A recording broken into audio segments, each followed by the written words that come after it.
Hello everyone and welcome to Daria Draws. Today I will be sharing some of my favorite tips and tricks on how to make your workflow while working with oil paints a little smoother and faster, and of course just be more efficient during your sessions. So if that sounds like something you'd be interested in, just keep watching the video and let's get started. Of course, preparation is key, so make sure your workspace is fully equipped so you don't have to be distracted during your session. And of course, keeping your colors very limited helps also to create a more cohesive painting, and you will spend less time mixing those shades. Of course, prepping the palette is definitely one of the key points that you have to keep in mind. Before you start your session, prep your palette. Create a few shades that you know for sure you're going to need. And then if you need to kind of mix them in between, that's fine. It will not take too much of your time during the painting session. Now, if you have sketched your composition before on a piece of paper, you already kind of know where you want to place everything, and that will, of course, save so much time while you're painting. However, if you just want to move directly onto the canvas, that's okay too if you have enough experience and you're feeling confident. I like to, for example, to tone my canvas and create like a slightly warmish brown background so that I have a base, and then I'm just using a little bit of turpentine to move that base around and to create a very light sketch. So technically you're not adding any more paint to it, but you're also adding those lines that will help you build the drawing later on.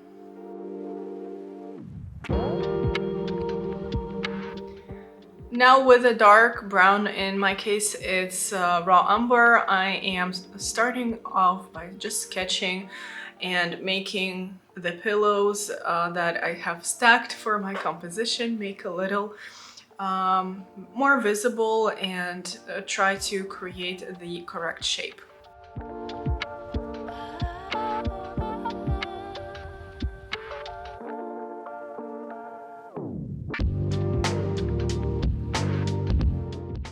Since time is of the essence, we are going to use more time to actually sketch everything than to work with color. And don't underestimate the power of a good drawing, because if you have that good base, then colors will naturally lay correctly and look very believable and cohesive. But if your drawing is falling apart, probably no color is going to save that.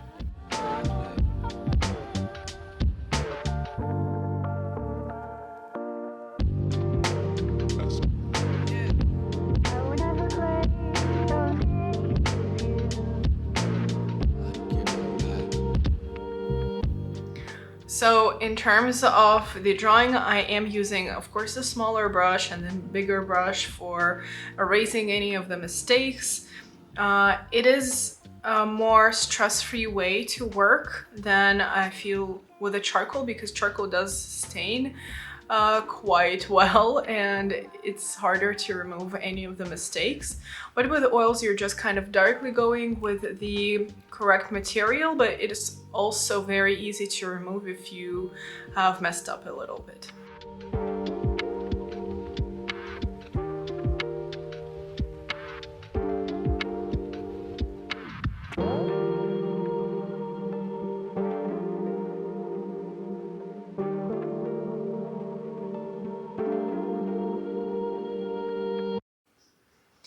Of course, again, I'm starting with the shadows. You have to start with the darks, but make them light in terms of coverage. So don't pick up too much paint. Don't try to completely cover that canvas. Let some of the natural canvas texture peek through, because then you will be adding more texture on the lighter side. So just make sure your shadows are being a little more transparent and airy. You can always add more, and you can always come back and fix your shadows with the glaze.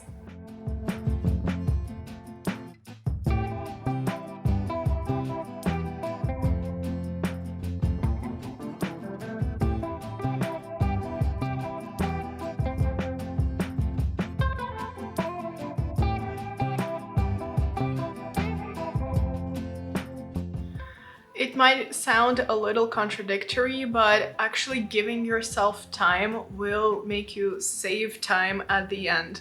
So don't be in a hurry. Actually take your time.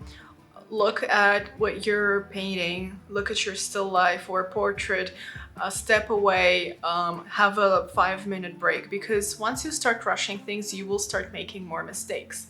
And if you stop taking breaks, your eye will not be as fresh anymore and you will just stop seeing those mistakes. So it's better to, I mean, there will be mess ups, obviously. Nobody is that great. So if you are if you care about the quality of your work, just give yourself a little bit of a time during the session to walk away, to look away from the painting, have a cup of tea, and then come back, and you will see all of the things you need to fix. And it's better to fix them at a very early stage while you still can, while you don't have all the texture going on. Otherwise, it will create a bigger mess at the end.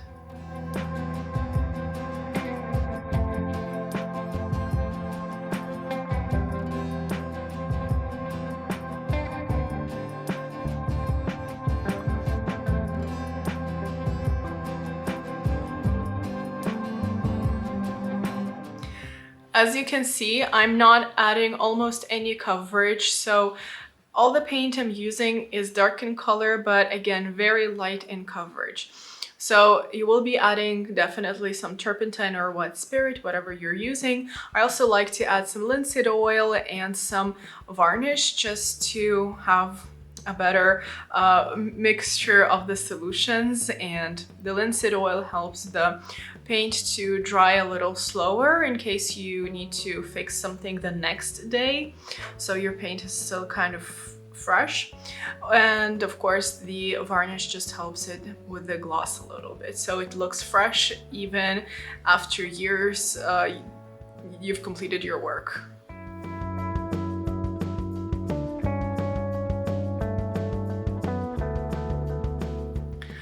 This kind of indigo really matched my couch color, which I wanted to keep. And it's a great contrasting color with the pillows since they are white. So as you can see, I'm also using a lot of bolder strokes. I'm not trying to cover everything perfectly. And that's what is going to give more life to the painting. So if you were to just create a very plain, very clean sort of layer, I mean, that's, I guess, fine too, but I prefer to have a little more movement in my artworks, so I am going with a bolder stroke, and even the color value changes a little bit as you move your brush around.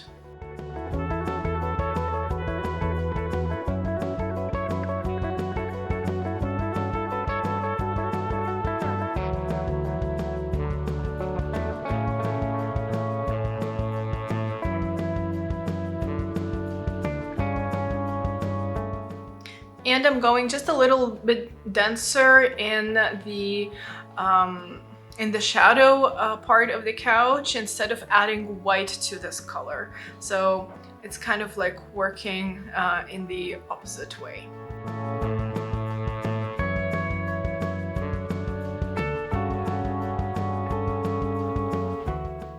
For the background, as you can see, I'm making it light gray, the same way I did the couch, very bold brush strokes.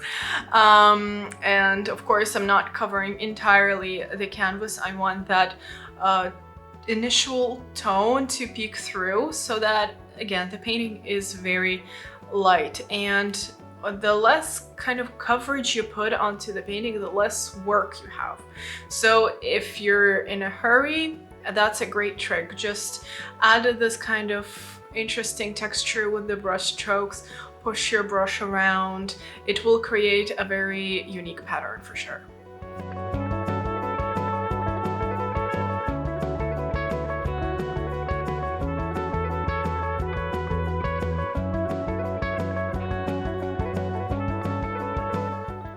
Now I'm adding more gray into the midtones of the pillows just to connect the colors a little bit and work on the values of the pillows.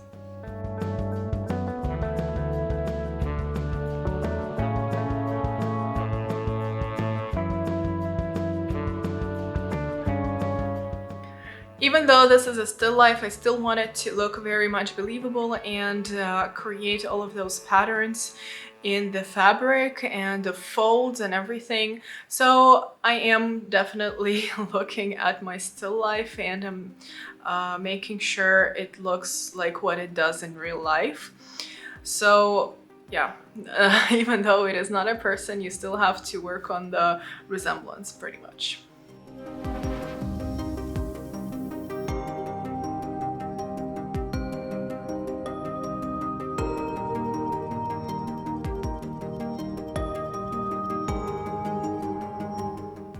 So here it is more about getting the shapes correct and all of those folds than getting the values perfect, because we are still not doing the lights. It is just like a very brief blockage of the values. So but I still wanted to make them soft, right? Because we don't really have time like we would in a longer piece to first do all the proper blocking and then with the colors and everything. So here we're kind of mushing these steps together a little bit, but it definitely doesn't affect the work that much. I feel like it actually adds more life and more of that impulse and a kind of spontaneous feeling. And those works look actually the best when you hang them in your home or anywhere else on the wall.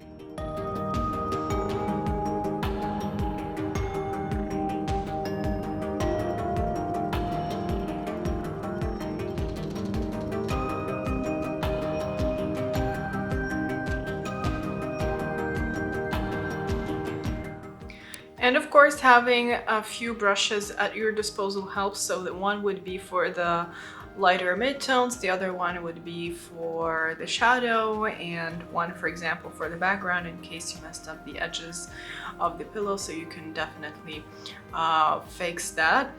I'm not yet working on the edges, that will come way later, but here I'm just adding the volume of the pillow. So I'm not trying to make any perfect lines. I'm just trying to make them look a little more three-dimensional. And of course, sometimes that means blending the shape in with the background a little bit, where it kind of turns away from the viewer. And yeah, wherever I need sharper lines, I will just add them later on.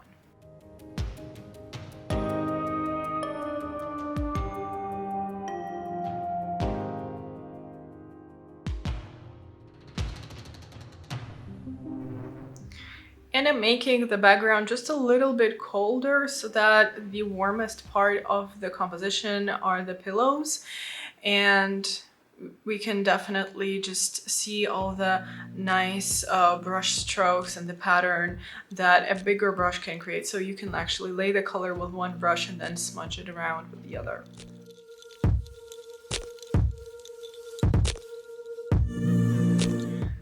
So this is like middle of the process, so I am redrawing certain things, especially when it has to do with shadows. Those can be a little bit lost by this point, so I'm just restoring them very lightly.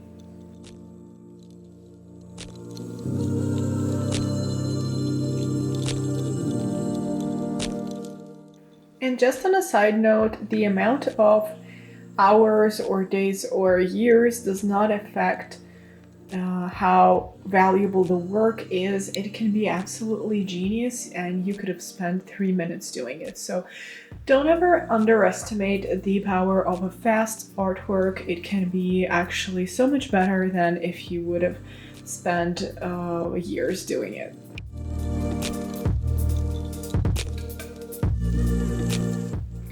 And I'm finally starting to add some of the lights. Again, this is not going to be the lightest shade, but we are slowly pulling away the shadows and the lights. So the values are coming together, and basically working with oils in general, and specifically when you have such a short amount of time, is basically a cycle of checking your values, checking your color, checking your lines or edges.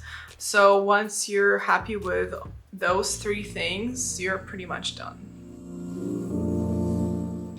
And here I'm just adding a little bit of turpentine to dilute some of the shades that might have been a little too dense for this step of the painting. And I'm just wanting to make this a little bit lighter and a little bit more airy. But if you are more into dense coverage, for sure, just keep whatever you have on your canvas. So the second and final session begins with some glazing. It is the perfect way to get back the shadows that might have been lost, or to just add more dimension to pretty much anything you're painting. I'm choosing always some kind of dark brown, closer to umber or Mars brown, instead of black, because that can be just a little bit too harsh and too cold for my specific artwork. So I am just adding it in places where the shadow is already existing and the places where I think it is appropriate to have one. And of course adding it if I missed a spot where there should be a shadow. Then if you have a place where it is too bright, so like if a highlight just needs to be muted down, you can also go on top of it with a little bit of glaze, and it will help to kind of neutralize that brightness.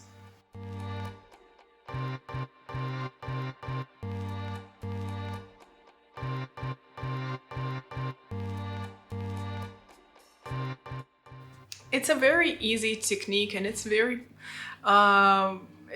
helpful because technically you're just making your oil paint look like watercolor, and that adds so much depth. So you will have not only the value benefits, but also you will have the textural benefits, because then you will have that very gentle shadow that is just disappearing into the darkness, and then you will have those beautiful textured lights. Now I'm starting to work a little bit on the texture, and I'm making all of the pillows look just a little bit more united by adding just a tiny bit of golden ochre to my usual pillow mix, and just going kind of through the entire thing to remove any of the folds that don't look cohesive. So basically, if a fold looks too harsh, I would just mute it down with that kind of passing through with a brush. So adding some of those warm tones into the background also helps to unite the painting even further, but I am keeping the dark part of the couch as it is, because I feel like it just looks good separated like that.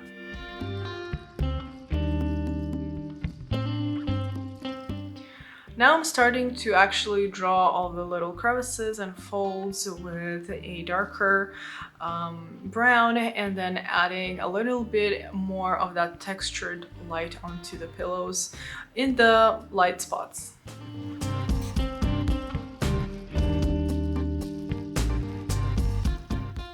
So we're definitely working now on finer details, so I wouldn't be changing anything drastically at this point. It's just those little tweaks that will make the painting a little more dimensional and just more interesting to look at, because of the different shades of gray and brown and different textures.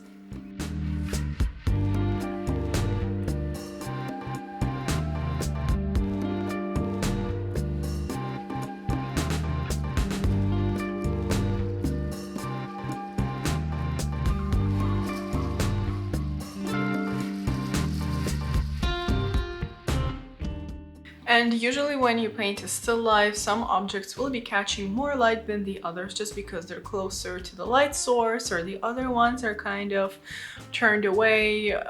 So this is something that will help you. Just in general, certain things will be a lot lighter throughout their presence and others will be pushed back a little bit. So that will also help in creating a more dynamic composition.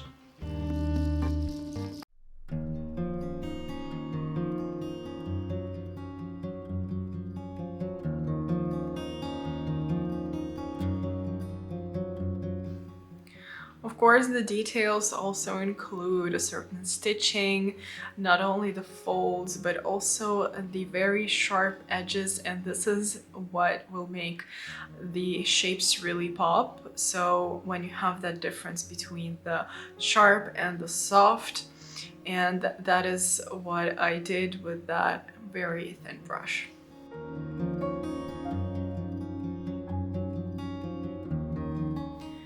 It's pretty much just like an incision that you would make in a right spot.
Thank you so much for watching the video. I hope you learned a couple of things that will improve your painting experience. And if you like the video, give it a thumbs up, subscribe to my channel to see more upcoming videos, or if you'd like to see some right now, you can click on either of those. And I'll see you in the next one.